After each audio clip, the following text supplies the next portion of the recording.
This is Mark Hill, and I am the Traveling NP. I thought I'd give a little update about what's been going on and give a little advice and my perspective on locums from a little different perspective, I guess I should say. I'm fixing to do what I call changing gears in locum tenens.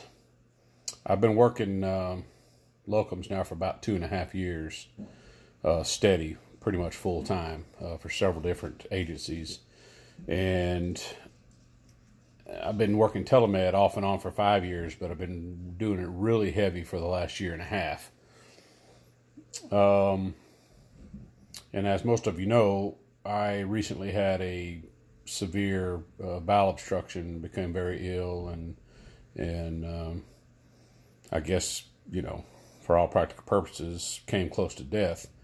I had surgery about 6 or 8 weeks ago, I guess, and I've pretty much been out of working locums contracts since that time.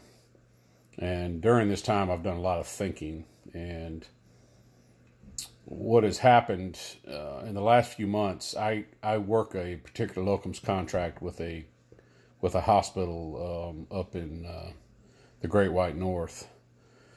And they, about 6 or 8 months ago, had offered me a job. The chief medical officer had come to me and, asked me if I was interested in coming on staff. And then the chief operating officer came to me and asked if I was willing to come on staff. And at that time, I just kind of told him no, I wasn't interested. And so I worked for this hospital a lot over the summer and through the fall and up through Christmas. And finally the COO came to me in the provider's office and sat down and, kind of really put the screws to me about, what would it take to get me to come on staff. And, I said, well, I guess we can talk. So I was open to at least hear what she had to say. And so she said she would run it by the CEO and then they would get back to me. Well, 2 weeks later, as a matter of fact, I was flying back up there when I had my bowel obstruction. And so the talks got put on hold. And so when I came up to North Dakota, after I recovered from surgery, the CEO contacted me and had me come in and talk to he and the COO. And the COO was over all the clinics. And they basically, said, look, what would it take you to come here? We think you're a good fit for this hospital and the clinics. And they have an outlying clinic that's about 40 miles from the main hospital that they were interested in me taking, and I was interested in taking as well. And I would be the sole provider at that clinic. And then I would have to take call in the ER of the hospital 1 weekend a month, Friday night through Monday morning. And so we negotiated contracts for a couple of weeks. And finally, I was offered a fantastic contract with good benefits and retirement and a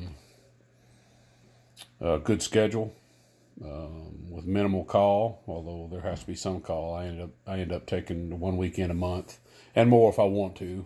And call is extra pay, so that helps. And a good bonus incentive program through the clinics and the hospital. And so after much discussion with my wife and family, we decided that this was the route we were going to go. So I accepted the position. And with some reservation, because I really do enjoy locums. But part of the reason why we moved back up to North Dakota was my son, who is 14, he'll be 15 in August. He had really gotten tired of homeschooling. He'd been homeschooled for the last 4 or 5 years. And so he wanted to go to public school again. And so we owned a house in North Dakota, and so we bought that we bought last year. And so we moved to North Dakota and put him in public school. Now, the idea originally was for me just to travel from here and do my short-term contracts. But then this opportunity came up, and we felt like it was the best thing for us to do now. The thing is, I'm not stopping locums. The company that I work mostly with, I do short-term 24, 48-hour contracts anyway, so I can continue to do what I do, which I have numerous contracts, short-term contracts with critical access hospitals within driving distance of my home. I say driving distance, 3 or 4 hours at the most. So on the weekends, when I want to make extra money or I want to broaden my horizons a little bit, I can take shifts, which I've already got 2 rotations planned for the month of May. So locums is not stopping. I'm just kind of changing my perspective on locums. And part of the reason why we decided to do this is because locums has really, being a provider, bedside provider, is not my main source of income any longer. Telemedicine has kind of taken over that role. Although I've made excellent money as a locums provider, telemedicine has become much more lucrative. And sometimes working long stretches and long rotations can actually interfere with me being able to make the money I could make in locum tenens. But as a full-time provider in a clinic, I can work after hours and on my lunch break, to do the things that I need to do to maintain my telemedicine. So typically I'll be off every afternoon by 4 o'clock. My rotation in the clinic is 4 days a week, Tuesday through Friday, 3-day weekends. So it's really kind of hard to beat that. Monday's usually a big day for me on telemedicine, so that works out fantastic there. And then when I want to make extra money working locums, I just pick up shifts as they come. And so I'll drive over to these hospitals, sometimes several hundred miles away, on a Saturday morning and work a 24-hour shift or a 48-hour shift, and make, sometimes $1,500 up to over $2,000 for a 24-hour shift. So it's really the best of both worlds for us right now at this point in our lives. And, I had to do a lot of soul searching as far as my overworking myself and traveling and burning the candle at both ends and all those things when I had my bowel obstruction and my medical problems. And it really kind of scared me a little bit and made me really kind of think maybe I was overdoing it some, although, nothing could have prevented, having an incarcerated hernia, and it was nothing I did was causing it to happen. It just happened, and I'd probably had it. I know I had the hernia for a long, long time. It just hadn't been incarcerated. So, but still, you think about these things and you make decisions based on your experiences. But my advice to locums providers is this: don't be afraid to, because if you're a good provider and you get along well with people and you're competent and you treat your patients well, all the things that you should be doing, and you're maintaining professionalism, as I've talked about in the past, you are going to get job offers. There are going to be, even though most of these companies really discourage them from talking to you about taking positions, and there are penalties that they will have to pay if you hire on, and sometimes they're extremely expensive penalties. I know this hospital is having to pay a lot of money to get me out of my locums contract, and that's just the nature of the beast. Don't be afraid to, and some companies will have contracts with these hospitals kind of set up so that if the hospital does like the provider, it could turn into a permanent position. But still, there is there is fees involved, just like with any employment service. Typically, if you have a recruiter find a job for you, that recruiter is going to charge 25% of your yearly contract for their services.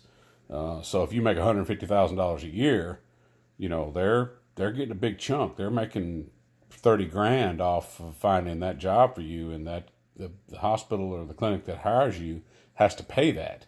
So it's no different from any other employment service or recruiting service that is out there. But don't be afraid to explore options. If you find a place that you really like, that you really get along and you really fit in, because there are going to be places where you don't, and you're going to be kicking the dust off your feet when you leave. But you are going to find those places that you really like the area, you really like the lay of the land, you really like the people, and you like the scenario. And that's pretty much what I found here. So, you know, don't be afraid to be open to those possibilities. Look, and nothing lasts forever. You know, if you enjoy locums too, do locums. If you decide you want to take a job, take a job. And then in a few years you want to go back to locums, believe me, there's going to be plenty of locums work. So, you know, keep your horizons open. It's okay to change gears sometimes, and you're going to be at different spots in your career, and you're going to be doing different things. 10 years, 5 years, 2 years from now, you're not going to be the same person you are now. And so you're going to find ways to make your life easier and better, and find out what you want to do and what you love to do. And what I love to do primarily is bedside, being a bedside provider. I don't really like telemedicine. It's just not my cup of tea, but man, it pays good. So I continue to do it. Sometimes we do what we don't want to do because the rewards are great, right? So, and I'm looking forward again to having my own patient population. When I was in private practice, I really enjoyed seeing my people and establishing relationships with them. So I'm looking forward to that again for a while. And so new chapter, changing gears, and going in a slightly different direction, but continuing with locums, continuing with telemedicine, but I'll just be a little more permanently based. Anyway, just giving you a heads up and telling you to keep your horizons open. Don't be afraid to change gears, and don't be afraid to look at opportunities when they arise. Anyway, this is Mark Hill, and I am the Traveling MP. Till I talk to you next time.